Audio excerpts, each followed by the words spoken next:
Coming up on Mountain News this morning, we have an update on FEMA and the amount of money being given to people in our region to help them recover from devastating flooding. And Congressman Hal Rogers seeks a long-term solution to prevent more flooding here in eastern Kentucky. Dedicated to eastern and southern Kentucky, this is WYMT Mountain News this morning.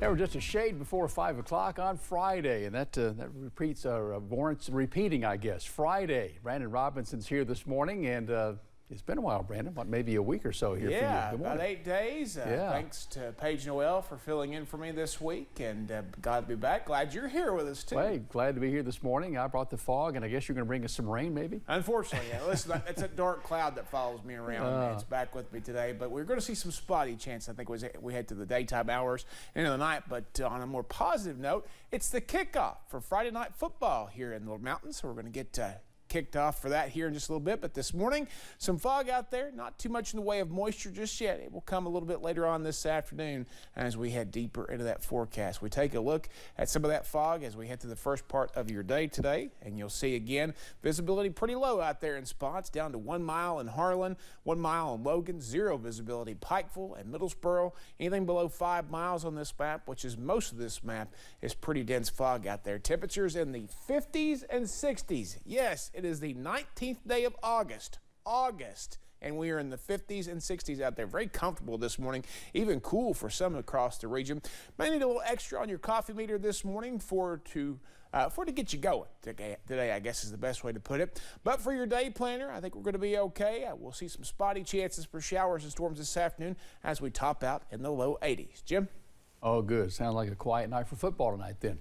Governor Andy Beshear gave an update on the flood relief effort in eastern Kentucky on Thursday.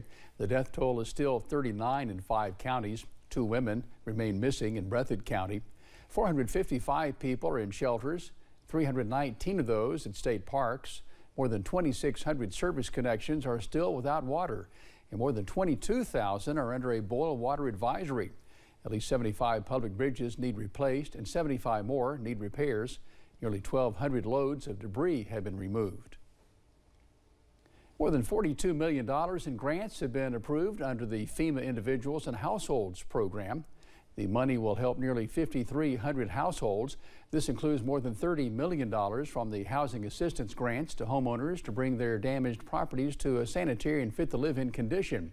An additional $8 million in other needs assistance provides grants to applicants for more immediate needs such as medical and dental expenses, moving and storage, funeral cost, and child care.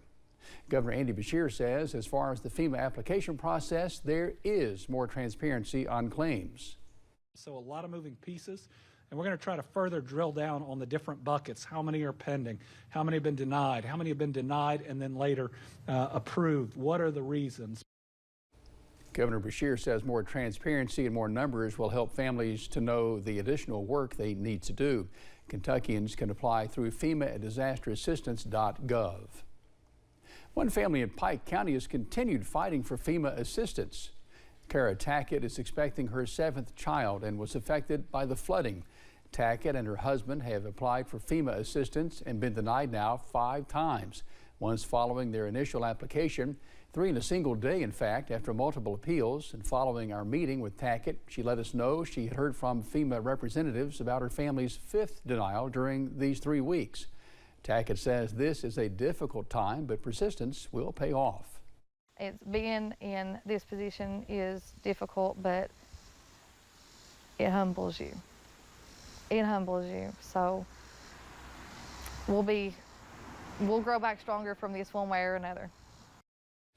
Tackett and her husband and her children have been separated following the damage and are living in friends and family's homes at the moment, but she says they're struggling to find a place for her baby boy that is due in late November. A group of 6 lawyers from a Lexington law firm are headed to Letcher County today to work with flood victims dealing with FEMA denial letters. Several associates from Dinsmore and Stoll will be available from 10 a.m. until 3 p.m. today at the Pine Mountain Grill at Whitesburg. The lawyers will be offering free legal assistance for families who have been denied by FEMA.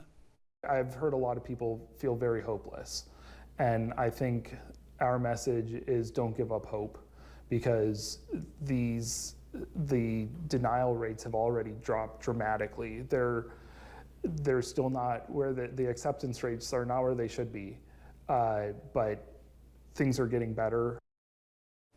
Anyone needing help should bring all documentation related to your FEMA claim, including logins, passwords, insurance policies, and contractor quotes. ARH continues to help Eastern Kentucky, collecting donations and supplies for people who have lost everything, including some of its own employees.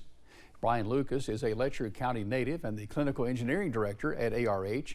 He was home when floodwaters started rising. His family lost their house, their cars, and most of their possessions. Yesterday, he met with Congressman Andy Barr, who supported the emergency declaration for Eastern Kentucky, but says the region is not getting enough help. FEMA did respond, and the president responded with the declaration, but that's not good enough because what we're hearing is that some of the FEMA assistance that's coming through is delayed, and it's far too little. He has suggested putting pressure on FEMA to provide more assistance and using unspent COVID-19 funds to support the region. A longtime Eastern Kentucky congressman says a long-term solution to flooding in the region is needed. 5th District Representative Hal Rogers says a solution to severe flooding along the Cumberland River was found decades ago and questions if something similar could prevent more catastrophic flooding like what we had in July along the Kentucky, Big Sandy, and Licking rivers. So I think we have to plan for the future, and I'm already in touch with the Corps of Engineers to talk about what could we do on the Kentucky River especially. He also says people need to keep in mind the Kentucky River is much different than the Cumberland, with smaller, sharper, and deeper valleys. He says the Corps of Engineers could provide the analysis for that area and the long creeks and streams if he can get money appropriated for a study. Thanks for getting your day started with us here on Mountain News this morning. Coming up, officials in one Eastern Kentucky county asked drivers to be a bit more cautious during their daily drive. We'll have the reason why in just a few minutes. The forecast stays nice to start the day, but could turn soggy at times later today and this weekend. I'll have the latest in about 3 minutes.